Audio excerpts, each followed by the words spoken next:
Okay, I will start. I put the refrigerator. Wait lang.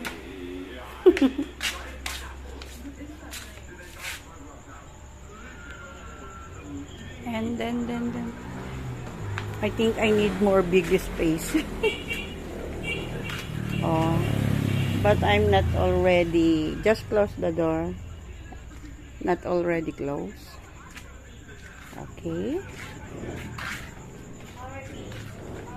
Today is messy because I'm not keep good because I'm busy for the.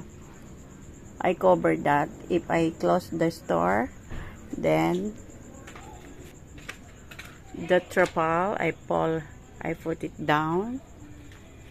You have to see every day, right?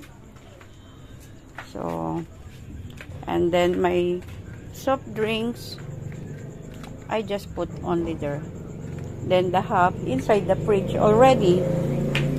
Look, very messy because I'm a lot of work today. Okay? And